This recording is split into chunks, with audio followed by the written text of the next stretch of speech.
दोस्तों, जब भी आप कोई बुरी आदत अपनाते हो तो आपको पता नहीं चलता कि आगे चलकर इसका क्या प्रभाव होगा। जैसे अगर आप ब्रह्मचर्य नष्ट करते हैं और आपको लगता है कि हम तो केवल शौक के लिए ब्रह्मचर्य नष्ट कर रहे हैं क्योंकि हमें इससे क्षण भर का मजा मिलता है, लेकिन यही क्षण भर का मजा आपके जीवन की सजा बनने वाला है। कुछ लोगों को बार बार ब्रह्मचर्य नष्ट करने की आदत होती है, एक दिन में 4 से 5 बार ब्रह्मचर्य नष्ट करते हैं और इस लत के कारण आपके मन और शरीर पे बहुत बुरा असर पड़ता है। वीरनाश की ये आदत आपका समय ही नहीं बल्कि पूरा जीवन बर्बाद कर देती है। आदतें चाहे जैसी भी हो, वह आपका जीवन बदल लेती हैं। याद रखिए, जैसी आपकी आदतें और संगत होगी वैसे ही आपका भविष्य होगा।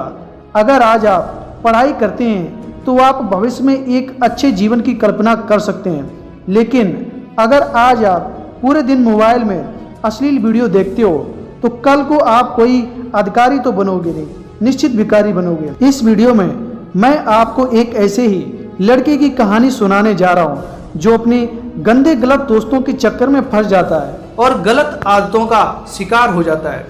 उसकी उम्र 20 साल थी। उम्र तो बढ़ रही थी लेकिन उसका शरीर नहीं बढ़ रहा था। दिन पे दिन उसकी हालत खराब होती जा रही थी। जवानी में ही उसका शरीर किसी बूढ़े व्यक्ति के समान हो गया। उसके घर वाले उसका ये हाल देख देख के उसके भविष्य के बारे में सोच सोच के बहुत चिंतित रहते थे। और एक दिन वह उस लड़के को किसी अच्छे से वैद्य के पास लेके गए। वैद्य ने उस लड़के के शरीर में प्रोटीन और विटामिन की भारी कमी बताई और कुछ दवा देके उन बाप बेटों को वापस भेज दिया। प्रोटीन और विटामिन लेने के बाद भी उसकी हालत में कोई सुधार ना हुआ और धीरे धीरे ये बात पूरे गांव में फैल गई। तभी गांव के किसी बुजुर्ग ने उस लड़के का हाल देखा और लड़के से काफ़ी देर तक बातचीत भी की। बातचीत करने के बाद बुजुर्ग ने लड़के के पिता को एकांत में ले जाकर समझाया और कहा कि तुम्हारे बेटे को ब्रह्मचर्य नष्ट करने की लत लग चुकी है और ये लत दुनिया की सबसे खतरनाक लत है। अगर समय रहते इस लत से छुटकारा नहीं दिलाया तो तुम अपने बेटे को खो दोगे।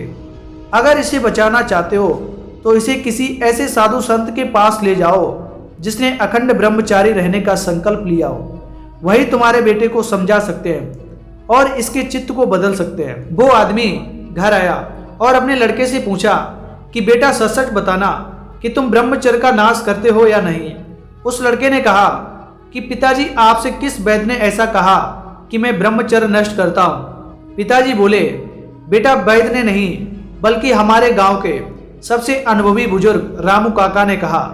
फिर लड़के ने कहा, पिताजी, आप भी ना किसकी बातों में आ गए। उनकी उम्र 90 साल है और बुढ़ापे में उनका दिमाग काम नहीं कर रहा है। किसी के भी बारे में कुछ भी बोल देते हैं, बुढ़ापे में सटिया गए हैं। आप उनकी बातों पे विश्वास न करें, ऐसा कुछ नहीं है। और इतना कहकर वो वहाँ से अपने कमरे में चला गया।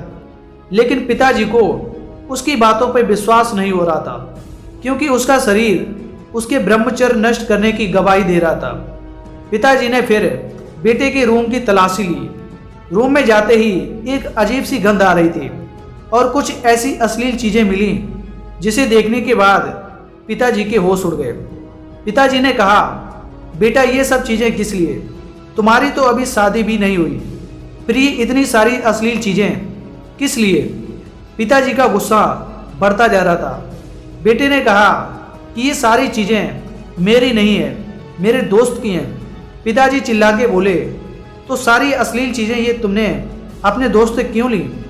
बेटा पिताजी के सवाल का उचित जवाब ना दे पाया, लेकिन फिर भी पिताजी ने बेटे पे हाथ नहीं उठाया और प्यार से समझाने की कोशिश की और कहा कि देखो बेटा, मैं जन्म का संगी हूँ, कर्म का नहीं।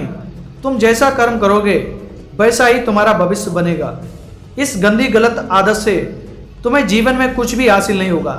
तुम्हारे शरीर की बीमारी का पता लगाने के चक्कर में मेरे ऊपर लाखों रुपए का कर्ज हो गया।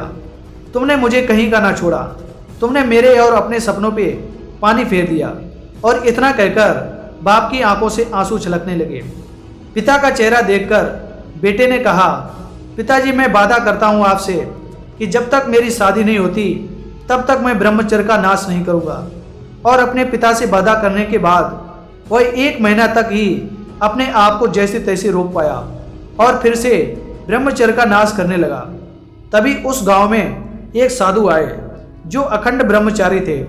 जब उस आदमी को इस बात का पता चला तो वह तुरंत उस साधु के पास पहुंचा और अपनी समस्या बताने लगा और कहा कि साधु जी, मेरा बेटा पिछले 7 साल से ब्रह्मचर्य नष्ट कर रहा है, कृपया आप उसे सही रास्ता दिखाएं और उसे बचाएं।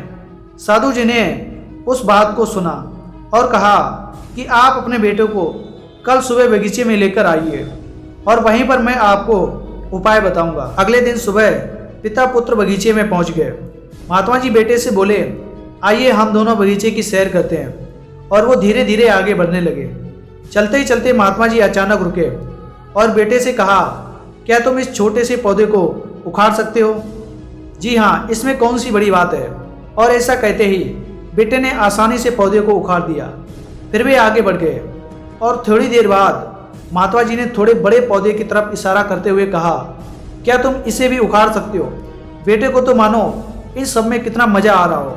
वह तुरंत पौधा उखाड़ने में लग गया और इस बार उसे थोड़ी मेहनत लगी, पर काफ़ी प्रयत्न के बाद उसने इसे भी उखाड़ दिया। वे फिर आगे बढ़ गए और कुछ देर बाद पुनः महात्मा जी ने एक गुड़ैल के पेड़ की तरफ इशारा करते हुए कहा, क्या तुम इसे भी उखाड़ सकते हो? बेटे ने पेड़ का ताना पकड़ा और इसे जोर जोर से खींचने लगा, पर पेड़ तो हिलने का नाम भी नहीं ले रहा था। जब बहुत प्रयास करने के बाद भी पेड़ टस से मस नहीं हुआ तो बेटा बोला, अरे ये तो बहुत मजबूत है, इसे उखाड़ना असंभव है। फिर महात्मा जी ने उसे प्यार से समझाते हुए कहा, बेटा ठीक ऐसा ही बुरी आदतों के साथ होता है।